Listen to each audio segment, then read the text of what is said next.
Hello, everybody. It's Hello. Grace and Persia. Welcome back to one of our videos. We're going to be talking about boundaries today.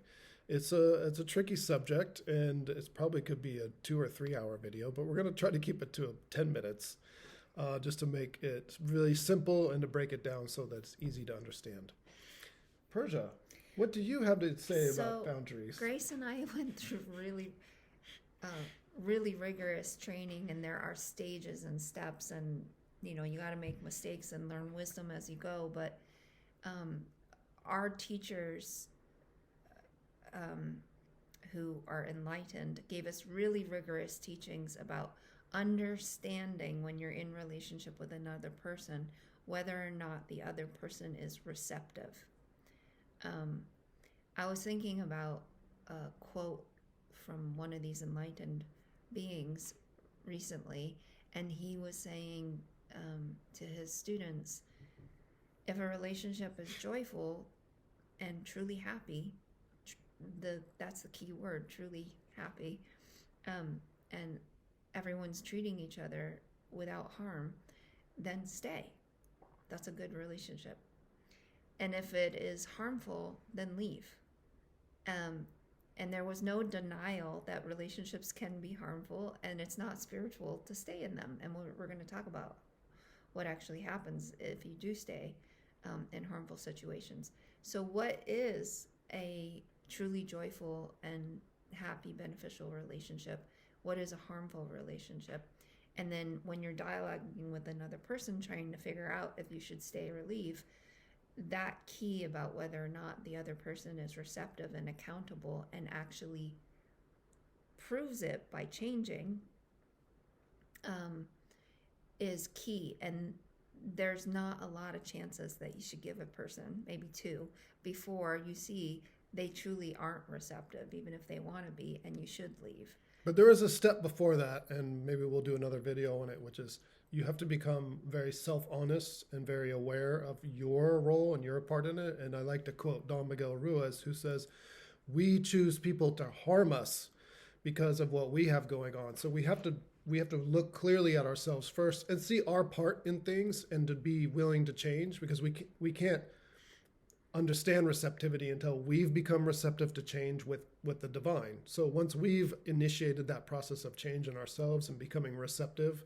to looking at ourselves honestly, to checking in with our heart, to looking at our behavior honestly and truly, then we can initiate that process in our relationships by seeing if other people are receptive to maintaining a healthy, loving connection. Yeah, boundaries don't, you can't really get clarity on these issues of another person's behavior if you haven't been honest already with yourself. So we're talking to people who've already done that level of work.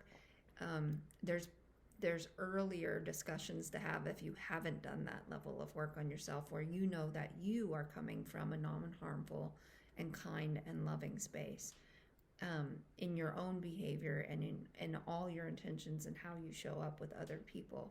And if you haven't done that yet, and the relationship is, has full of drama and toxic, then you probably just need to leave and take care of yourself and Work on yourself. develop that inner harmony, develop that honesty with the divine to really look at what you're holding as far as your But anger, we're not going to resentment. talk about that today. Yes, We're going to yeah. talk about when you've When you've already done that, that yes. work, and now you're trying to, Work out a relationship with other people. yeah, you're trying to understand how to have awareness with the other people's behavior. That can be, most often the people closest to us and our family members, or maybe sometimes in work environments, which are a little trickier because you don't necessarily have the choice to leave. But so I'm going to talk first about some of the harmful behaviors, that if somebody is doing these harmful behaviors and they don't want to correct themselves and then actually prove it by not repeating those harmful behaviors, then you want to leave. Yeah, because we've all had people in our life that do something to violate the trust in a relationship, and they apologize, and then they turn around and do it again, and then they apologize, and then they turn around and do it again and apologize. Endlessly. And it never changes. And that's what we need to be looking out for, is that if a person is unwilling to change or modify their behavior to bring it into alignment with having a loving connection, then we have to take a step back. Otherwise, we're Harming harming yourself. ourselves. Yeah. Yeah. So harmful behavior, whether it's with family or friends, is obviously the first on the top of the list. Are there either verbally or physically showing aggression or physical harm or verbal harm? And if somebody can't emotionally regulate themselves, they need to get help and change that behavior. Nobody should be subjected to that kind of aggression. That is clear in the box of violating your human rights to be treated respectfully. That's truly harmful behavior. So that's a clear cut thing. It doesn't matter how much you love that person and how much you recognize their suffering. You cannot change that person. And if you can't accept that, you have to work on yourself. And that's something we call dropping a mental lawsuit. So No, we're not getting there yet. okay, sorry, we're not even going to get to that point. We're going to get to that later. That's a We're later only teaching. listing harmful behaviors. Okay, sorry. Mental lawsuits are For are another a topic. more advanced Yeah. stage that comes after you've left a relationship. The other types of harmful behaviors with friends or family members is that they're envious. Envy is a form of aggression, and yes, it comes from the other person having shame and not loving themselves. But it is a form of aggressive behavior. A lot of people have shame and they don't take aggression out on others by envy. Envy is very common, and we should not be tolerant of envy. We should ask the other person to change that behavior because it's not honest. You can't trust a person who's envious. And you can have compassion and still love so much about a person who's envious, but envy is a form of aggression.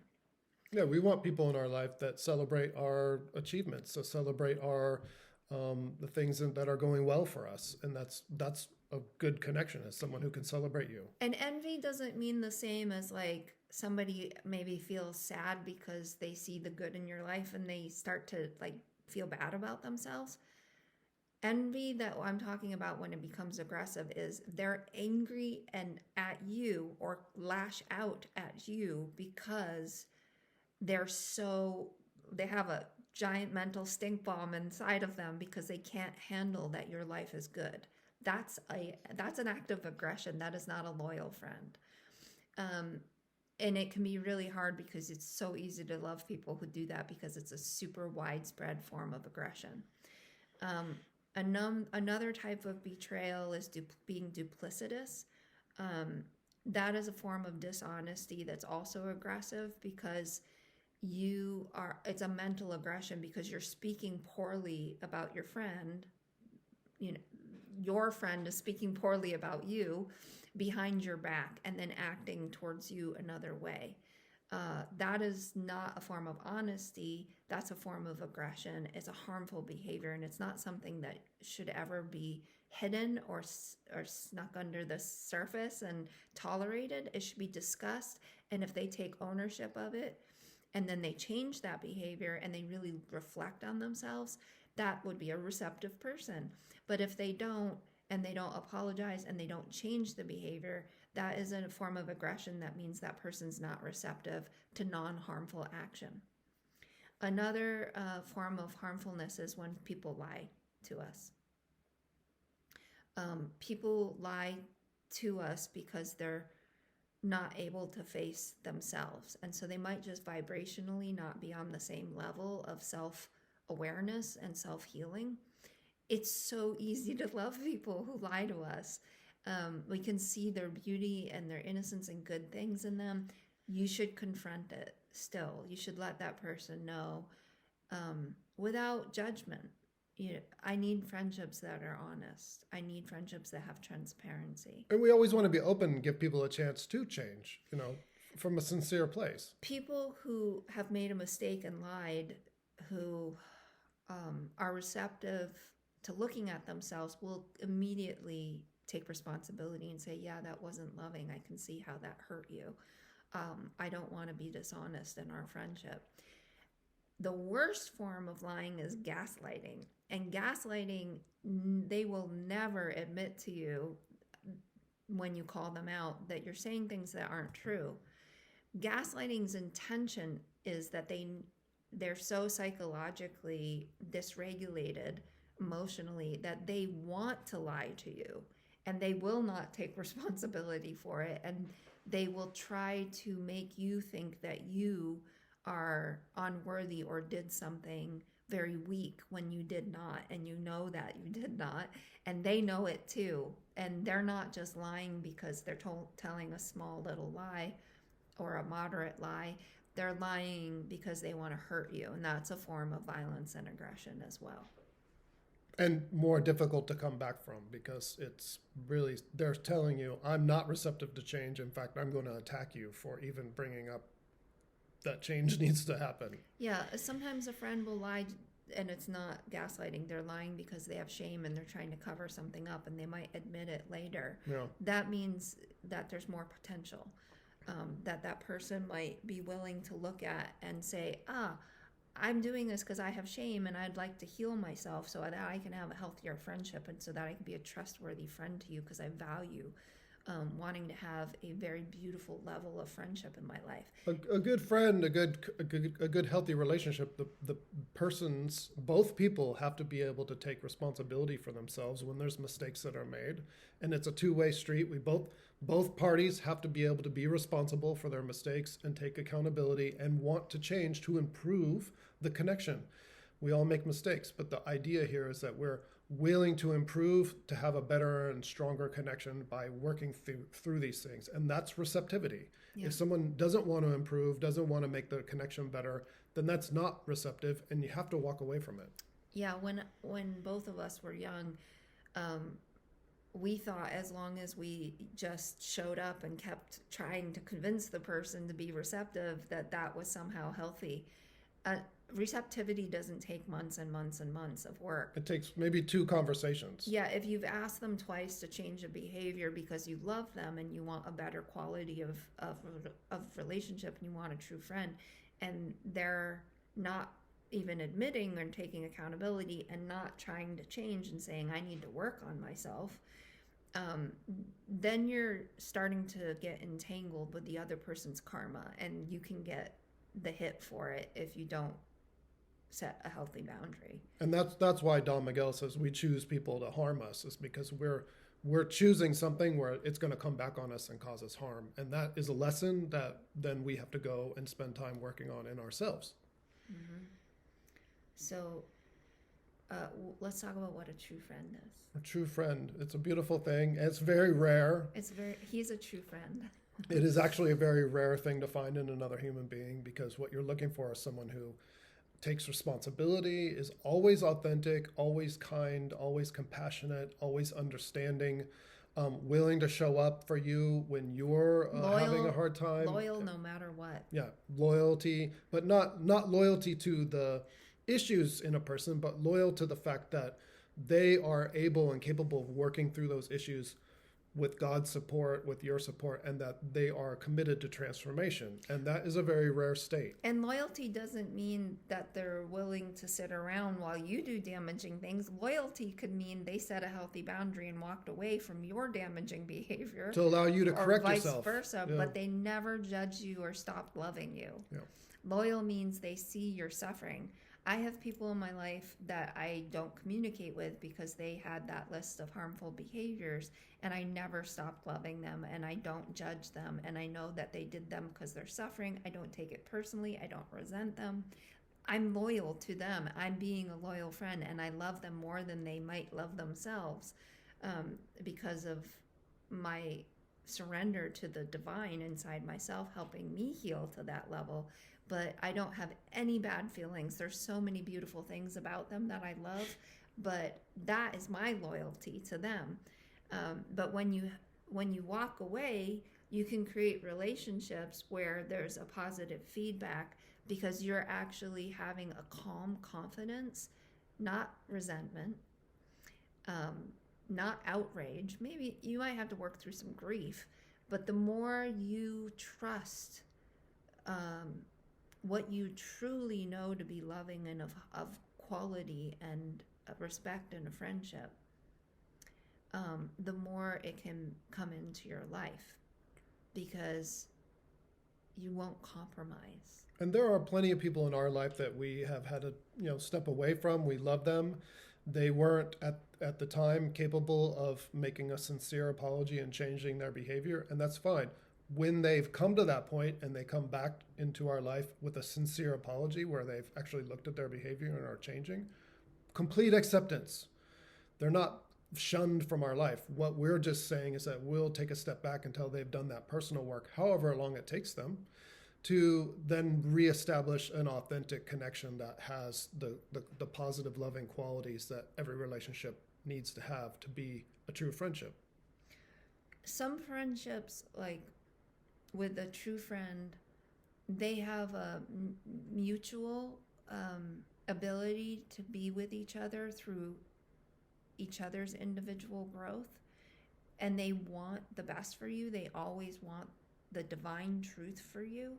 And if you've chosen a friendship because you're both transparent and you want to grow, then you're always going to be honest with your friend and hold space for them while they're growing, and that you mutually can share with each other your growth journeys. It's not one-sided where you're not the person's therapist. Yeah, if you're in a role where only one person in the friendship shows up and is generous with their emotional wisdom and shows up and admits to going through a journey of growth and is able to be vulnerable and open, and the other person isn't doing those things at all, they don't show up for you, they're not vulnerable, they're not talking about their growth with the divine, then what you have is like a one-sided relationship, and that's more of a student and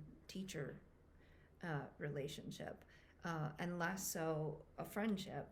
And that's okay, as long as it's understood that that's what you have. Yeah, but if it's in your partnership, if you're looking for that person, it's not the right expecting thing, them to be capable of that,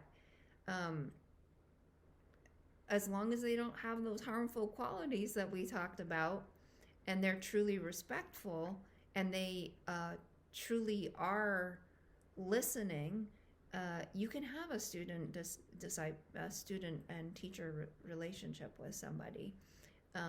But it's very clear that their love and respect are going to mean that they care about you. Like if you go through a sickness or you go through some kind of difficulty, they don't disappear. Even if they are your student, they send out words of love and let you know that they're there, and they try to help, and they're generous. If somebody's just constantly taking, that might not even be a student-teacher relationship. That could be just somebody using you. Yeah, that's just an energy vampire. And we all need to be aware and look out for and make sure that we're not connecting with people who just want our energy. And we need to make sure, again, we've done that work on ourselves, that we're not that type of person either. So once we've done that on ourselves, then we can be on the lookout for healthy, loving relationships in our life that represent our inner transformation and can reflect that back.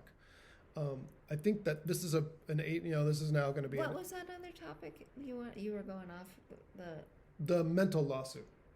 Oh, that's another. We should do another video on that. Yeah, that's once you've stepped away from an unhealthy, harmful. What do you do after you've identified the relationship is harmful and stepped away? That's how to deal with, like, if you are feeling really caught up in resentment. Yeah, then you're not freeing yourself from that relationship. You're still in contention. Yeah. You're still in the relationship, and you're actually going to curse yourself. That's a whole other topic. That's a whole other topic. But this is a short video for now. We hope this helped. We'll do more on this topic because it is complex, and there's probably so much more. Takes a lot to work through it all. But again, we just wanted to put something out there short for you to start looking at and assessing, yourself and your relationship so that you can make healthier, more loving connections. And so what is a receptive person? Just, if they've done harm, they fully are transparent when you talk to them about it. They don't deny it, that they accept it and then want to change. You talk about it with them in a compassionate way where you say, I'm suffering and I don't know what the answer is, but I would like us to get to a deeper space of love. And then they actually take action to heal what caused them to do the harm in themselves, so that they don't repeat it onto you. And it's not your job to heal them. It's their job to heal themselves. And you are able to give them space to do that work. Yeah, you might have to step back while they work on it. Yep. So that's just a small snippet about boundaries that hopefully clarifies and helps people live in an empowered space of loving kindness towards each other and towards themselves. All right. Well, thank you guys. We'll be putting some more videos up soon. We love you. Thank you. Bye-bye.